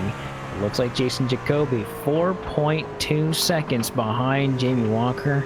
Chris, I was not expecting that much of a difference coming down pit road, but Michael Atkins Jr. is still in this, and he came out of pit road while Jamie Walker was passing him on the track. And Atkins Jr. is actually faster than him right now by, it looks like, 3/10. So Michael Atkins Jr. right now, he may play spoiler here right now, and that's going to be really exciting for Jamie Walker to see those 2 fight. Yeah, and that's only going to be better for Jason Jacoby, because if those 2 start battling, that's going to bring that one machine closer and closer to them. So you're right. We were not expecting Michael Atkins Jr. to be in this thing after Jamie Walker flew by him on pit road, but now Michael Atkins Jr. has got the fresher tires and got the fresher equipment than Jamie Walker, so he's obviously going to be faster, and that's always going to be proven well. And we take a look back here at Greg Maul. You look back, you got the 3 chase drivers right there. Only 1 car separates him and Michael Waters. That's Scott Simley, your points leader, coming into tonight. And Greg Maul is going to be itching to get by Scott Simley and have his sights set on Michael Waters. This battle is going to be intense. Yeah, multiple battles to watch right now. That battle between those 3 chase drivers looks like the 68 is going to move out of the way, yield the position. That's only going to mean that the 12 gets into that tie-breaking position, and he's going to continue to be on the inside. He's going to get the pass done in turns number 3, and he's going to set his sights on the 55. Do want to mention Jason Jacoby. He is absolutely decimating that lead, but here comes the 12 on the inside. Not going to be there this time. He's going to have to shut the door on the 68. 68 knows what's going on in front of him. It's a battle for the possibility of getting to Homestead. And those 2, definitely the battle to watch. Just outside the top 5, the 12, I think, wants to get it done the hard way. Get around him to show him that he is going to make it. But the 55 as well has an edge on his shoulder, trying to keep him behind him. They said good job earlier. He's coming to the closing stages now. I don't think it's going to be as kind here on the racetrack. Lap 138 here. And this was worst case scenario for Michael Waters. He really needed Scott Simley to stay in front of Greg Maul to have that insurance point on them, but Scott Simley, showed great sportsmanship there. He moved up in turns 1 and 2 and allowed Greg Maul to, take the position. And now they're side by side coming off a turn 4. Greg Maul was able to do it the last time on the high side, and he's looking for a repeat. He's got the run going down into turns number 1. We'll see if he can power off turns 2 like he did last time, and he's not going to quite clear. Michael Waters still going to be there at the corner panel.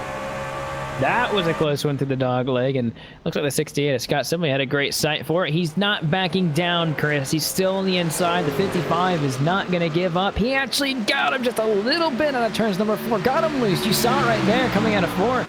12 had to get really into it with the wheel, and the 55 of Michael Waters not giving up yet. 16 laps to go here, and then coming laps, and looks like the 55 may have just lost it right there going out of the dog leg. So definitely getting passed by the 68 right here on the outside as well will definitely put the nail in the coffin if he does not get these positions back. 55 now loses 2 spots to Mall and Simley here on lap 141. And if you're the 55, you've maybe got to hope for something to happen, maybe a caution to happen. You pitted early, got the advantage early, but then had to lose it later on. And that's just a shame for that 55 truck. Very close. The race is not over yet, but it's still, if it ends the way it is, the 55 will be out. Yeah, anything can happen here, Coop, especially within these closing laps, and Michael Walters definitely needs a caution because now he's behind Scott Simley, and like you mentioned, that basically seals the deal for Greg Mall, and Greg Mall is driving away from those 2 drivers from what it looks like, and like we've mentioned so many times, just how fast that 12 machine is on the long runs, and it's showing right now. He was able to power off, but what a valiant effort by Michael Waters. They were battling side by side for a good couple of laps there, Coop, and he was able to stick with him, but you know, fresher tires prevail, and Greg Mall was able to get by him. Jamie Walker, on the other hand, is going to have his hands full up here with the lead because now you got Michael Atkins Jr. all over the back end of that 17 machine. Looking like we're going to have a little bit over 11 laps to go, come to the stripe, and Walker, Atkins Jr., and Jacoby. I think when it comes down to the final 5 laps, Jacoby's going to be able to catch these guys. He's only a second behind.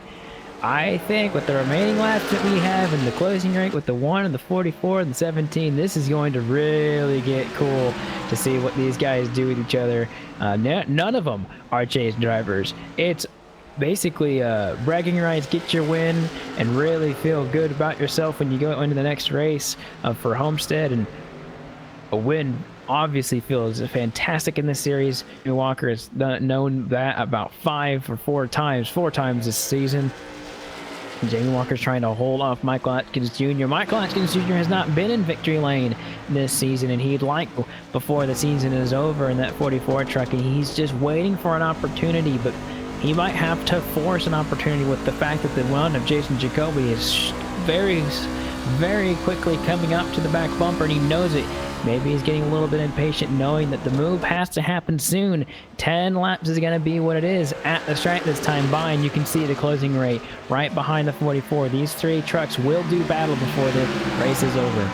Yeah, just 10 laps to go that time by, and Jason Jacoby is cutting down that lead so quickly. So while they're doing battle, and you see Michael Atkins Jr. use that dogleg, gonna try to get on the inside of Jamie Walker, and it's gonna work going down into turn 3. He's just gonna be there on the corner panel, and no, Jamie Walker's gonna outbrake him going into turns 3 and 4 and keep that position, keep that 44 machine behind him. But look, looming in the distance, Jason Jacoby all the way back there. He was the last car to come down pit road, and now he's up in third. He's got the freshest tires. As you see Michael Atkins Jr. trying to do it again, and it's just going to bring that one car closer and closer together as they go off into turns 3. They're right next to each other. He gives him a little bit of a nudge. Going into turns number 3, loses the front end of the truck, and that might have been a pass that just got away from the 44 truck right there. Michael Atkins Jr. threw it in and sent it into turns number 3 and did not get the job done. Got the nose hitting the left rear of the 17 of Jamie Walker, and it just made the truck get a little bit out of whack. And now he's got to worry about the number 1 of Jason Jacoby. And then the race is still not over yet. Many laps to go here as it keeps going on. And the 1 has to fight the 44. If these 2 start fighting, it might be over. The 17 might be able to sail away, but at the same time, these 2 drivers are both faster than Jamie Walker, and Walker knows it. He needs to hold these guys up just enough to get by but these drivers are both very hungry for this win. Jason Jacoby behind the 44. The 44 trying the very bottom once again. It's not going to work. He's going to slide up. And looks like the number 1 of Jacoby might try to get underneath him. He's going to shut the door coming out of turns number 4.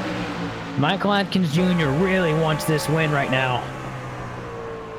Yeah, and as they go into 1, you gotta think Coop the bumper is gonna start coming into play very quickly, and Michael Atkins Jr. is no stranger to using it. He's not gonna be afraid to move Jamie Walker out of the way, and I don't think Jason Jacoby is gonna be much of a stranger to using it either on Michael Atkins Jr., because this is exactly what Jamie Walker needs. He needs them to get side by side and battle for maybe a few corners. That way he can get a good enough cushion, because the laps are winding down so fast. Just under 6 laps to go now, 4 laps to go.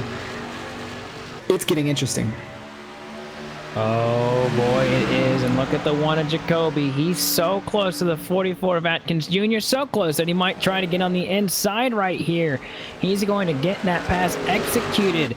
And the 44 Atkins Jr. just got really tight out of the corner. Maybe let him by. Don't know exactly for sure what happened right there with the 44, but last few laps, last thing you want to do is let your competitor by you, but the 1 truck does have the biggest or the best opportunity to get by the 17, as he has the best tires here. With only a few handful laps left to go, he's going to put the inside move into turns 3 and 4. All 4 tires below that double yellow line, and he's going to continue to be in second. Only a few laps left here at Phoenix. Yeah, and there's 3 laps to go, and Jason Jacoby could have used up his 1 shot to get by Jamie Walker right there. He dove into the corner and slid up and lost a ton of time, and it's going to take him a while to get back up to the back bumper of Jamie Walker. And if I had to make my best guess, he's only going to get 1 more shot at this move as we hit 2 laps to go this time by Coop. Jason Jacoby slowly catching back up, but he's also got to worry about Michael Atkins Jr., who is still fast, still there, and he's ready to capitalize on any mistake. He's in the catbird seat, as we always say, and coming through 3 and 4, there'll be white flag, 1 more lap to go.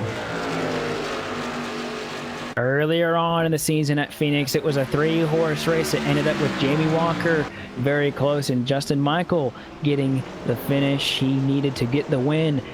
Can Jamie Walker fend off the number 1 of Jason Jacoby this time under the lights as they go to the dogleg? And they're going to go into turns number 3. Does Jason Jacoby have anything for him? Walker puts a defensive line into 3 and 4, but I don't think Jacoby's going to get there. Tries to get to the very bottom of the track. It's going to be the 17 of Jamie Walker here at Phoenix International to get his 5th win on the season. Yeah, as the fireworks go off here at Phoenix, Jamie Walker picks up the win, and a well-deserved win. We were talking about him all night here, Coop. He was so fast, and Jason Jacoby was able to control those restarts, but once the strategy came down to it, the faster car always prevails, and that's nothing against Jason Jacoby. You win some, you lose some. Jamie Walker just definitely the fastest car all the way around. Yeah, we saw hints of it earlier, a little bit of foreshadowing when that 17 truck was able to just slice through traffic. Knew that the 17 truck had something that these other drivers really wanted or really needed if you were in the case of Jacoby or the 3 of Aaron Bennett. But look at Michael Atkins Jr. He fought hard for this position here at the end. He wasn't even a driver that was in the championship. I do believe he was a part-time driver in this series, so definitely got to think that these guys right now have a lot going in between them, but the 44 of Michael Atkins Jr. is kind of the odd man out when you talked about the top 4 battling like they were, and the fact that he was kind of mixing it up at 44 late in the season, doing as good as he does. Maybe a force to be reckoned with the next season here. They only have 1 more race, but definitely something to think about. And I do think something else that we should mention is the 6th and 7th place driver of Mullen Waters. Yeah, it was such a tight race, and we're going to have to wait until we get the full points results just to see how everything really shakes out. But one thing's for sure, we're going to have Aaron Bennett and Scott Simley move on into the championship 3, and how it's only going to be that one spot that's decided by Greg Mall or Michael Waters. We'll have to wait till we get that full explanation for you, and we'll see. But Jamie Walker, definitely a well-deserved win. Can't not take the spotlight off of him. Well, the dust in the desert does start to fade away, and we'll take a break of our own. We'll come back with the full-filled results here, and possibly have the chase grid for Homestead as we come back here on LSR TV. Well, you don't want to miss a moment of it.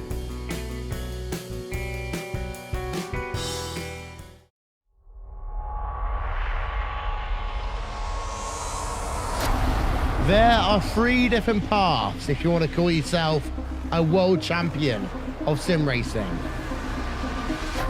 NASCAR, open wheels, or endurance racing. But no matter which one you take, you can guarantee that the journey will always be tough, which few will ever complete.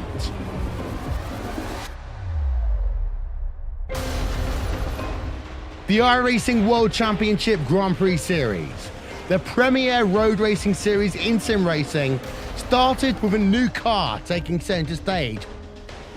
Then, it was Martin Kroenke resisting any challenge thrown at him to break the 5-year stranglehold of Gregor Hutu as being world champion.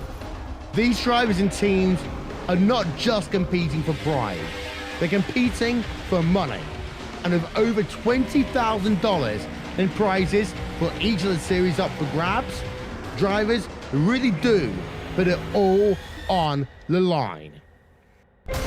The NASCAR Beginner for Series powered by iRacing is the premier NASCAR esports series featuring the cars and tracks from the Monster Energy NASCAR Cup Series. The 2016 campaign saw a return to the top of the mountain by Ray Alfalla as a 3-time Oval World Champion. The march to that championship was not easy though, despite the fact that Ray Alfalla took home the most points in series history. It just also happened to be the tightest championship fight we had ever seen. These guys are set for the 2017 campaign. The Blancpain GT Series hosts the top GT3 endurance teams in sim racing, with groups of 3 or more drivers sharing the wheel. This is a championship you can't win alone, and you need the same determination, passion and drive from your teammates to be successful. They often say that it takes just one mistake to lose a championship, and in team racing, it may not be your mistake that costs you the win. Last season, VRS Coanda Simsport won the championship by a single point. This year, who will step up to the plate?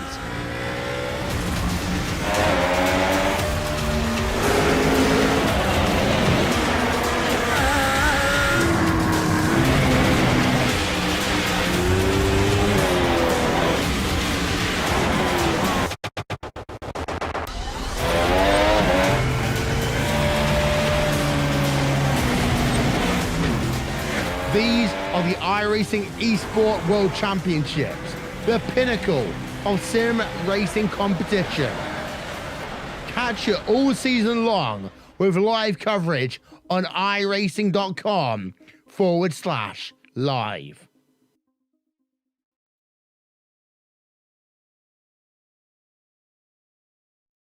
So cool, yeah. Nate, what are you working on at the moment? So I'm working on the animation for the game. We're working on getting pit crews fully developed, and that involves a lot of moving parts. So I'm going in and making sure that each moving part can dovetail smoothly into the next one, so that when you pull in for a pit stop, it looks like the real thing, as opposed to a bunch of jumbled pieces that suddenly stop and then go and stuff like that. Yeah, that's so cool, but why aren't you working on the time model? Nothing?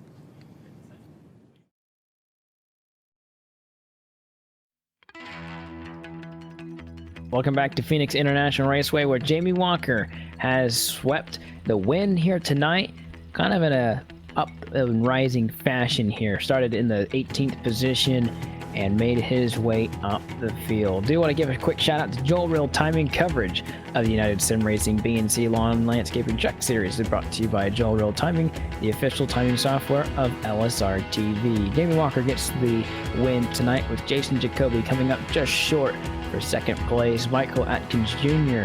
runs a really strong third place position, and Aaron Bennett finishes in the fourth position. Brian Guts finishes in the fifth position. Greg Mall finishes sixth. Michael Waters finishes seventh. Scott Simley eighth. Chris Kabir finishes ninth, and Matt Mara finishes the first car letdown in 10th. 11th belongs to Steve Herring, and then we get into the drivers that were involved in a few incidents here. Randy Yoakum finishes 12th. 13th belongs to Shane Hoffler. Robert Gillenwater is going to be 14th. Kenneth Dale Osmond is going to be 15th. 16th, Dwayne Dunn. 17th, Trevor Harmon. Justin Michael, 18th. 19th, Michael Priester. 20th, James Nunn. Randy Tesser, 21st. And rounding out your field is Dylan Phillips. So now I will toss it over to Austin Coop, who will be standing in victory lane with Jamie Walker, the winner for tonight. Yeah, we're going to talk to the top three drivers. First off, Jamie Walker gets his fifth win of the season. Talking to him right now beside him in victory lane. Jamie, number 5 on the season.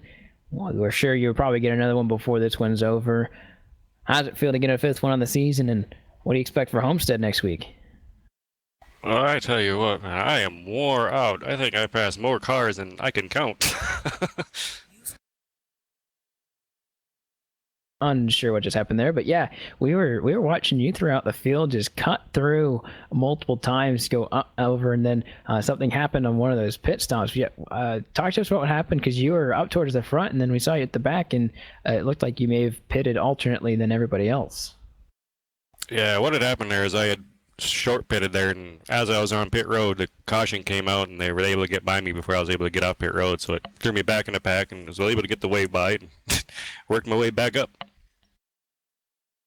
Yeah, and as we get to the closing part of the season, yeah, you're not the part of the championship group, but you've definitely made a statement that you're still here to win races as the season goes. And we've noticed that you've made some pretty ground or earth-shattering records in the United Sim Racing League. I think you have the most poles at 27, and you're adding on to your wins list as well as it keeps going on. And going into Homestead, and then thinking about next season. I know it's a week early, but we're probably going to be talking a lot about those championship guys next season. So a little bit of glory for you tonight, and talking about what you expect for next season and the end of this season, and a little bit of a summary for you and your team this year.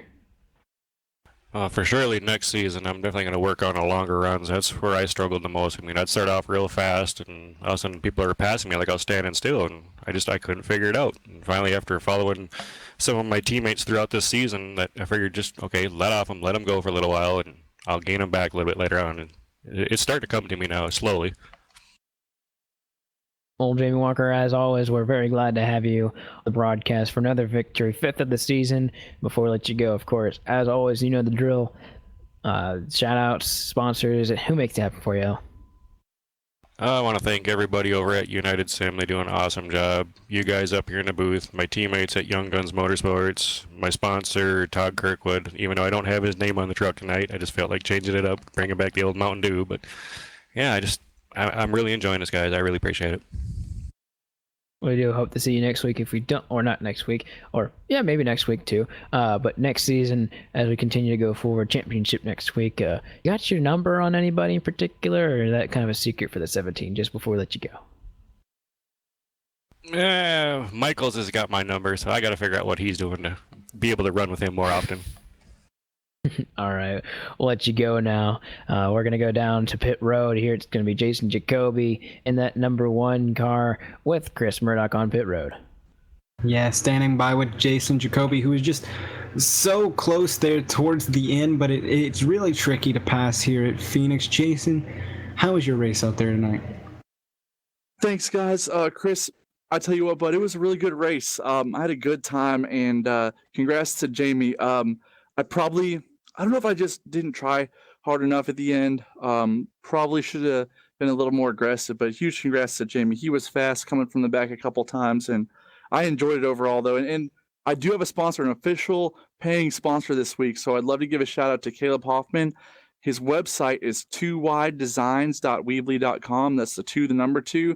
And this week he is painting iRacing paint schemes and NR 2003 paint schemes for only $2. You can get a whole paint scheme for only $2 at 2widedesigns.weebly.com. So thanks, Caleb Hoffman. All my stream viewers, hope you guys are doing well out there. Yeah, and strategy is always a big part here at Phoenix, and we saw you were the last car to come down pit road, and you're just trying to push it as far as you can. What goes into your mind during a green flag run to determine what strategy you're going to take around all these other drivers? Great question, Chris. Well, when I heard my virtual spotter say I had like 5 laps remaining on fuel, I decided to pit 1.5 to 2 laps later. I saw Jamie pit the lap that he did. I'm like, I maybe should pit right now, but I didn't. And there was the advantage of when I came out of the pits, I just came out of the pits really hard. Now, getting into pit road, I was very conservative, like really conservative, because I hadn't really practiced it, and I probably should have just gone a lot harder. I probably lost literally like a second or two being so conservative that way. But it was really just, I want to shout out to Ashton Crowder, because when we were on the drills field together, he was always giving me pit strategy information. And when I'm sim racing on my own, I pretty much just, whenever the virtual spotter says, oh, you got 5 laps of fuel left, I plan to pit sometime around then. Yeah, and just coming up, because, we never know what's going to happen the next race.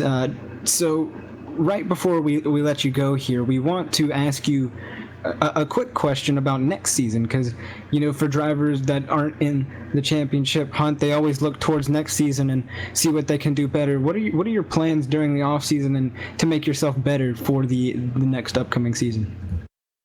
Good question. I think it's so much about mentality and mindset. So, I guess getting your mind right is a big part in it. I think I might run some official races. As it is, I race about 1 to 2 times a week right now.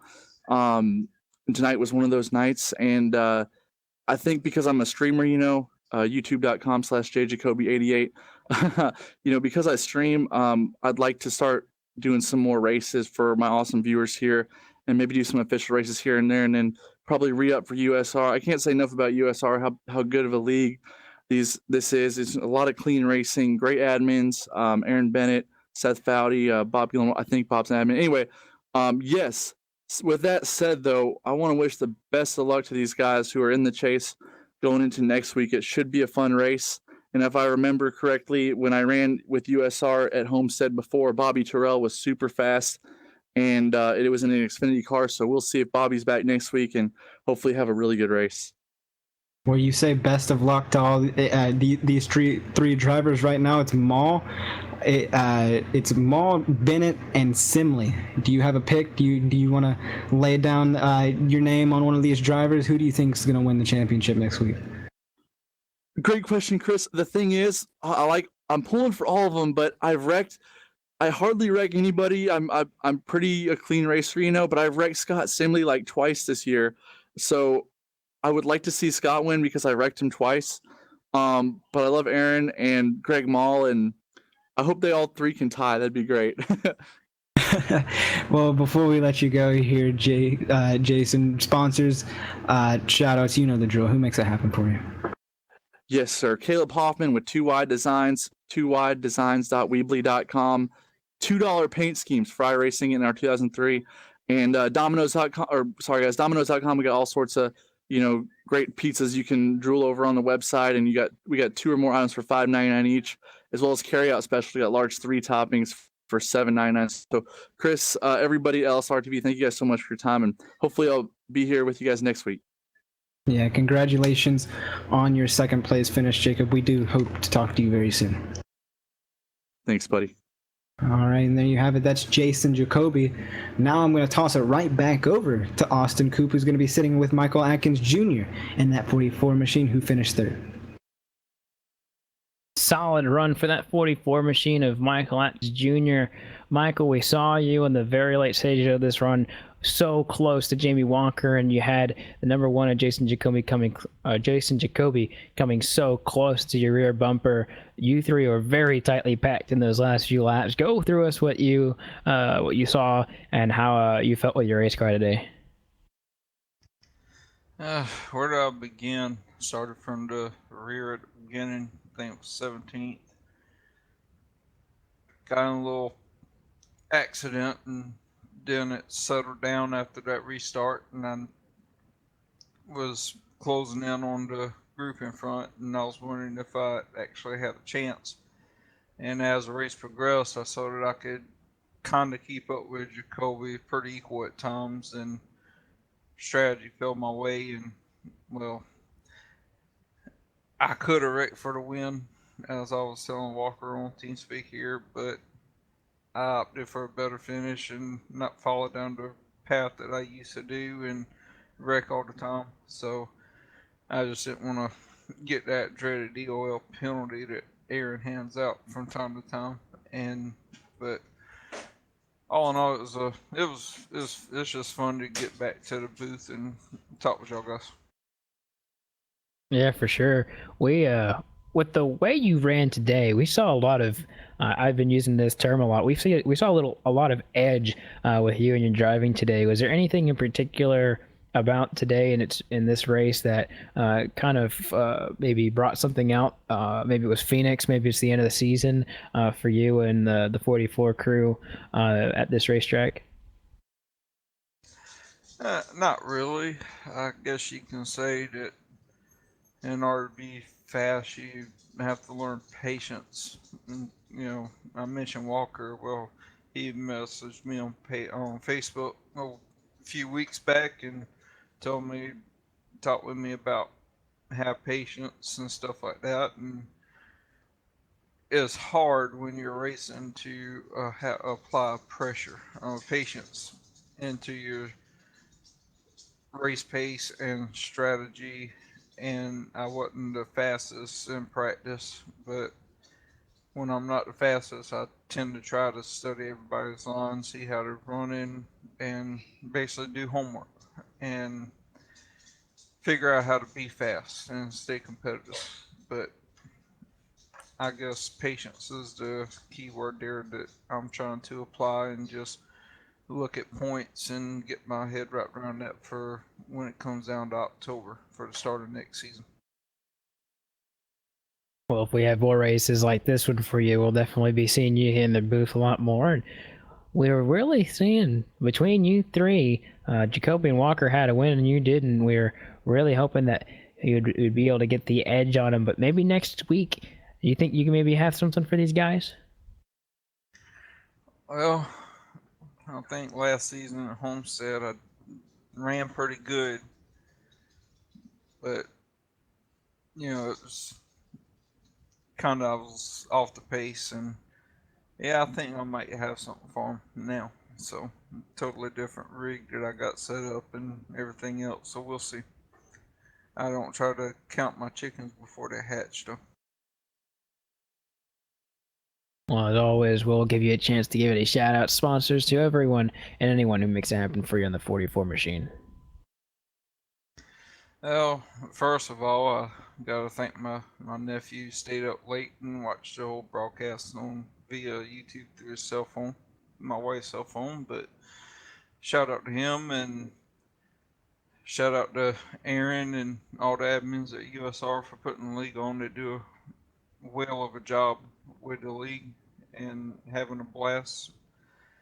And like to give a quick shout out to Ken Roos for the paint job that he did on his truck, and SimRacingApps.com for being the sponsor on my number 44 rod. And can't wait to get back in October after next Saturday and see what we can do. Well, there you have it. Number 44, Michael Atkins Jr.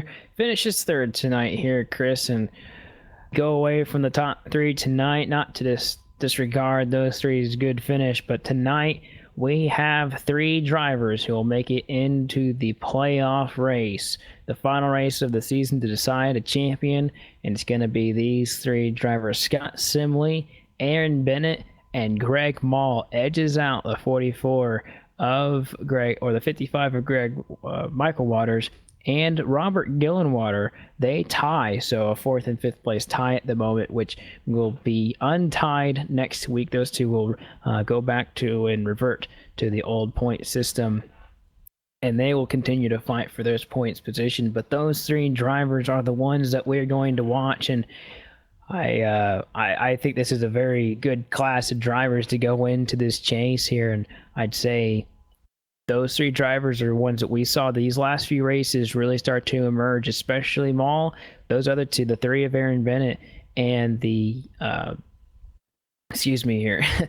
Greg Ball and Scott Simley have been, the 3 has been so consistent, and so has Scott Simley. So definitely we're going to look for a battle between those 3 drivers to be a great run to the finish. Consistency is key, Coop. We say it every time we have a broadcast, and Aaron Bennett has just been consistent. Greg Maul has really shown up when it's countered, and now he's in the championship 3, and Scott Simley has pretty much dominated the entire championship point system throughout this entire chase grid. So if you think tonight wasn't intense, just wait till next week at Homestead when we get to crown a champion. I'm so excited, and I cannot wait for this race. Yeah, and the other 3 drivers that have been eliminated from tonight's race is the 4 of Robert Gillenwater, caught up in the accident earlier, and Michael Waters. Those 2, of course, we just talked about, are tied for that place outside of the championship now. And then Shane Hawther, I think he was 32 points behind on the leader of Scott Simley when all was said and done. So those were the 6 championship drivers, and now the 3, Scott Simley, Aaron Bennett, Greg Muller, your final 3 here going into Homestead. Any final word before, or any last thoughts here, Chris, before we go into do battle? Tonight was just a really exciting race here. Everybody gave it all they got, and it was a really intense battle between that last position, and it came down really to a tiebreaker. So if that's what we have to expect next week at Homestead, then it's definitely going to be a wild ride. Yeah, Jacoby was hoping that they all 3 would tie, but that is just not the case. There will be a championship driver next week at Homestead, and it's not going to be one you want to miss on LSRTV. So from all of us here on LSRTV, Evie, Evan, Andy, Laura, DJ, and all of us here at LSRTV, catch us on livesimracing.com, at Facebook at /livesimracingtv, and on Twitter you can also catch us on all those other outlets. So from the team tonight, myself, Austin Keat, Chris Murdoch, Cisco Scarmuza, we do bid you a farewell tonight from Phoenix, and we'll see you at the next track.